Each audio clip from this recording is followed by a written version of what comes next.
Nyonya Erzi, 25 tahun, terdiagnosa hamil 7 bulan, dirawat karena hipermesis gravidarum. Hasil USG dinyatakan berat badan janinnya di bawah normal. Nyonya Erzi mengatakan keluarganya menganjurkan untuk minum rumput akar Fatimah dan mengalungkan gunting lipat di lehernya. Apa yang harus dilakukan perawat untuk menghadapi pasien tersebut? Perawat membaca catatan medis Nyonya Erzi dan melihat riwayat kehamilannya, termasuk hasil USG dan diagnosis hipermesis gravidarum. Perawat juga mencatat bahwa Nyonya Erzi mendapat anjuran dari keluarganya untuk minum rumput akar Fatimah dan menggantung gunting lipat di lehernya. Perawat memperhatikan bahwa Nyonya Erzi terlihat cemas dan khawatir tentang kondisi bayinya. Selamat pagi Nyonya Erzi. Perkenalkan, saya Perawat Amel, saya bertugas di hari ini. Sebelumnya, apa benar dengan Ibu Erzi? Boleh saya cek? Oke, baik. Saya yang akan merawat Anda hari ini. Bagaimana perasaan Ibu saat ini?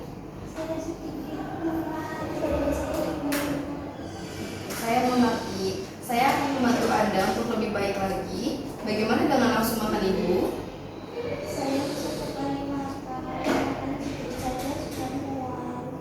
Baiklah Bu, saya akan menjelaskannya. Saya sibuk ya.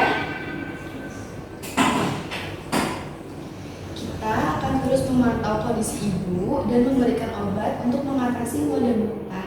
Dokter juga nanti akan meresepkan obat untuk mengatasi nafsu makan Ibu. Sebelumnya, apakah Ibu sudah minum obatnya?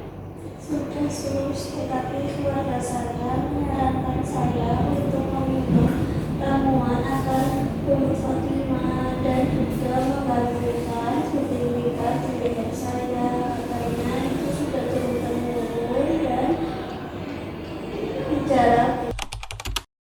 Oh, saya mengerti. Ibu, keluarga Ibu pasti ingin yang terbaik untuk Ibu dan bayinya. Namun, penting bagi kita untuk memastikan bahwa pengobatan yang Ibu lakukan aman bagi kehamilan Ibu dan kesehatan janin. Ramuan herbal meskipun terkesan alami belum tentu aman untuk dikonsumsi selama kehamilan, apalagi tanpa pengawasan dokter. Penggunaan rumput akar Fatimah selama kehamilan juga perlu dikaji lebih lanjut karena belum ada bukti ilmiah yang cukup mendukung keamanannya. Begitupun dengan menggantungkan gunting di leher, hal itu tidak memiliki dasar ilmiah dan justru bisa membahayakan. Lalu apa yang saya harus lakukan sus? Saya takut jika tidak mengikuti saran dari keluarga saya. Saya takut bayi saya tidak tumbuh dengan baik dan sehat. Kekhawatiran Ibu, namun Ibu tidak sendirian. Nanti kita juga akan membantu Ibu untuk memahami kondisi Ibu dan mencari solusi terbaik untuk membantu perkembangan bayi Ibu. Nanti kita juga akan berdiskusi dengan dokter untuk mencari solusi yang efektif. Baiklah, saya akan mendengarkan penjelasan dari dokter.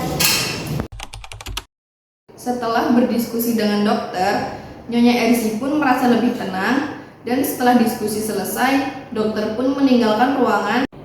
Saya senang Ibu terbuka untuk mendengarkan penjelasan dari dokter. Yang terpenting adalah Ibu fokus pada pengobatan yang telah diresepkan dokter. Obat-obatan tersebut telah terbukti aman dan efektif untuk mengatasi hipermesis gravidarum Ibu, keadaan mual muntah Ibu.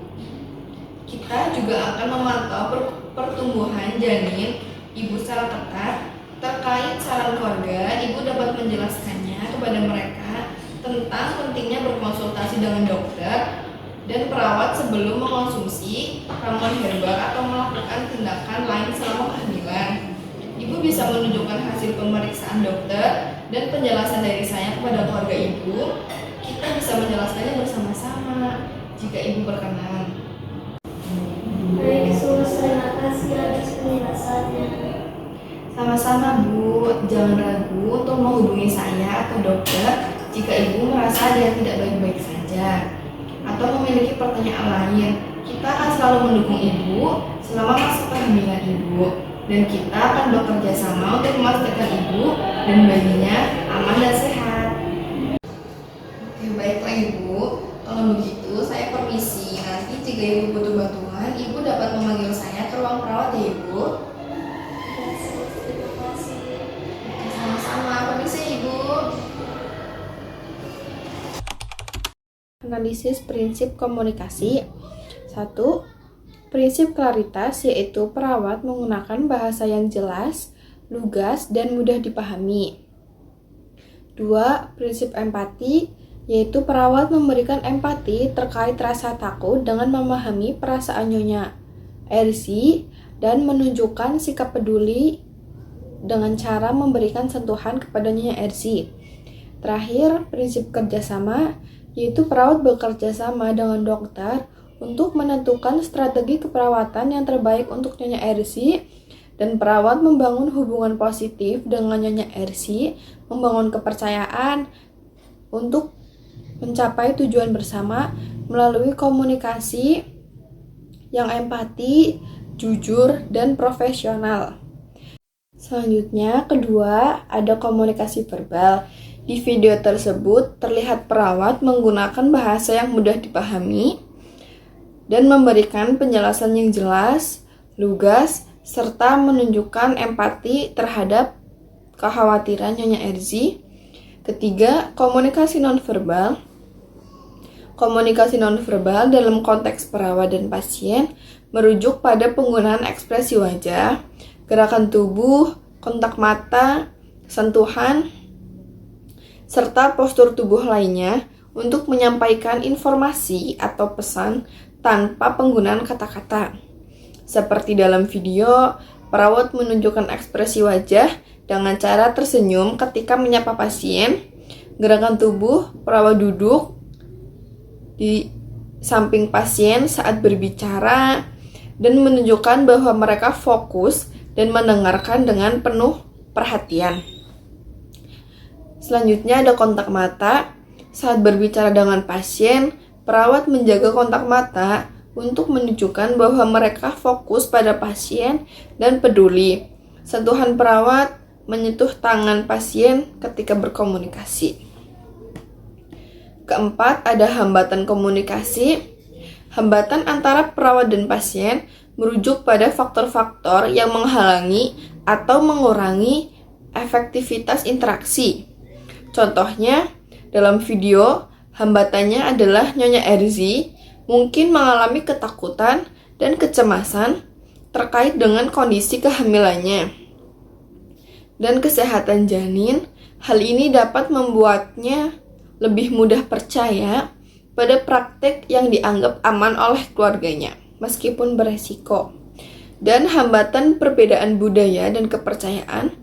Nyonya Erzi memiliki kepercayaan pada praktek budaya yang berbeda dari pendekatan medis yang dianjurkan oleh perawat. Ini dapat menyebabkan kesalahpahaman dan penolakan terhadap saran medis. Maka dari itu, perawat harus menjelaskan tentang pengobatan ilmiah dan bahaya pengobatan tradisional. Perawat juga menunjukkan rasa hormat terhadap kepercayaan Nyonya Erzi dan tidak memaksakan pendapatnya.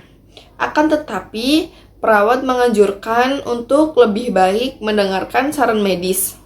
Kelima, ada rencana tindakan perawat. 1. Edukasi pasien. Perawat perlu memberikan edukasi yang komprehensif kepada Nyonya Erzi tentang hipermesis gravidarum, pengobatan ilmiah, dan bahayanya pengobatan tradisional. Kedua, ada pemantauan kondisi pasien. Perawat perlu memantau kondisi Nyonya Erzi dan janin secara berkala untuk memastikan Nyonya Erzi dan bayinya dalam kesehatan dan perkembangan yang optimal. Selanjutnya, ada dukungan psikologis. Perawat perlu memberikan dukungan psikologis kepada Nyonya Erzi untuk mengatasi ketakutan dan kecemasan Nyonya Erzi.